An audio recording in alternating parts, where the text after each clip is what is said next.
Hi guys, Faylina Meir here. Today's recipe, I'm going to be making an almondy oat bread. Depending on what you believe on oats, it could be considered gluten-free. And depending on what type of sweetener you use, it can be vegan or not. One thing I can say, it's raw, very budget-friendly, and very tasty. And you can alter this in many ways to make a simple bread to be used for everyday salads, or you can make an oatmeal raisin bread that tastes like a cookie and a bread all in one. So let me show you how easy this really is. So look guys, I bought a food processor. So if it doesn't work, you're going to find out.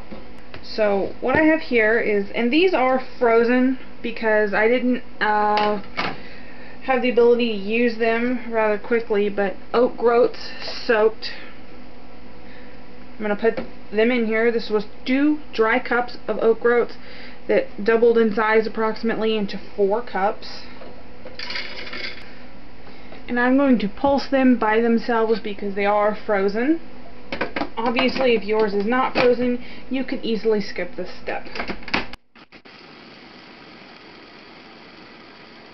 Okay, so I processed that, and it's starting to get a little on the mushy side. I'm going to take it out. I'm going to use a spatula to just kind of push the sides down. Now, if you wanted to, you could just turn this into paste, dehydrate, and that would make an oat-like bread. But I'm going to take some coarse sea salt, heavy pinch, maybe 1/4 teaspoon, I'd say, and almonds. This is 1 cup of soaked and very nicely rinsed almonds. What you can do is you can take the skins off if you want a brighter color, and if you don't care, it's not going to make much difference, but you can leave them on. And just put that 1 cup. That's a 1/2 cup dry that doubles in size to 1 cup. Honey. Now if you're vegan, you can use maple syrup, agave, any other kind of liquid sweetener that you want, or you can use a little bit of stevia and possibly a little bit of water, just so that you have that extra water content. This is kind of up to you and how sweet you want it. I'm going to use about 1/2 of a tablespoon. For good flavor, I'm going to use some sesame seeds. These are raw sesame seeds. About 1/2 tablespoon. A little more. It's up to you. Next is psyllium husk. I'm going to use about 1 tablespoon. You can also use Irish moss or flax seeds, but I like psyllium husk because it is relatively tasteless. You can also add sunflower seeds, whatever you want. You could use cashews instead of almonds. You can, like I said, leave the nuts out completely. I would double the amount of thickener that you use just to make it a little easier for you. And process until creamy. You're going to have to scrape the sides down a couple times, but you want to make sure it's nice and pasty, okay?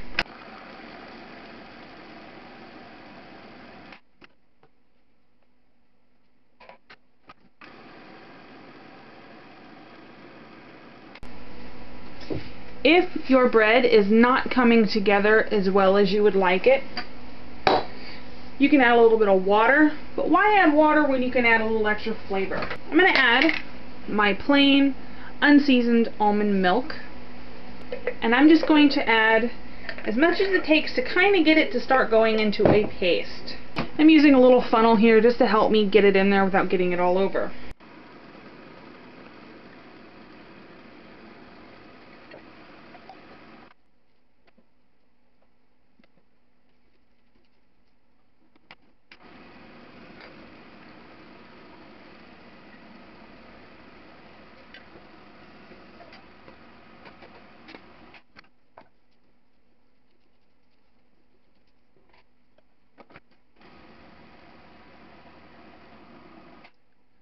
Okay, when it gets to this point where it kind of looks like just mush, like that, when it looks like that, really don't have any big pieces. It's nice and incorporated. You're done.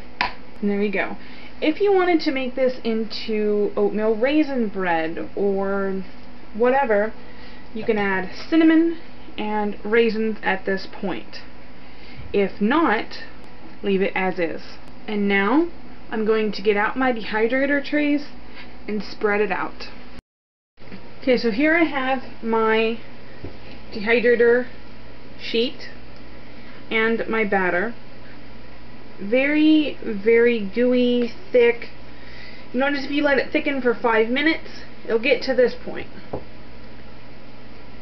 That's the psyllium husk, and it's very important that it gets to this stage, because if it doesn't, you won't have bread. So just take some batter, little by little,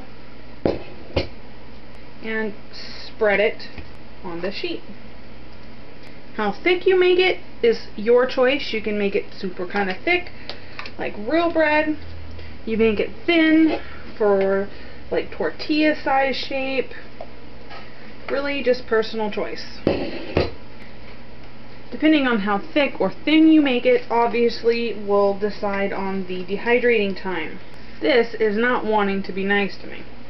Got my hand with a glove and a little bit of coconut oil. This is going to help. Obviously this part's optional. You don't need a glove to do this. Just put a little bit of coconut oil or olive oil on your hand. The coconut oil will add some good flavor. And if you want to be really fancy, you know, you try to get all like squares and such. Or if you don't care, you just get the job done.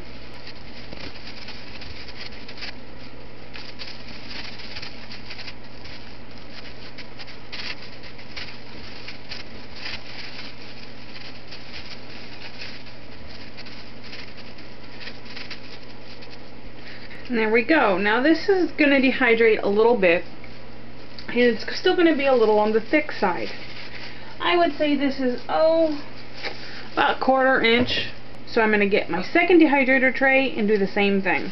Okay, so now I have 2 dehydrator trays full of my plain oat bread, and I'm going to put them in the dehydrator. I have my dehydrator set on 105 degrees. And I'm just going to put these in.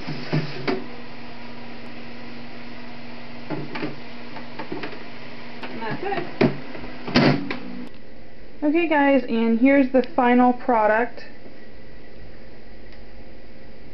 It dehydrates down quite a bit.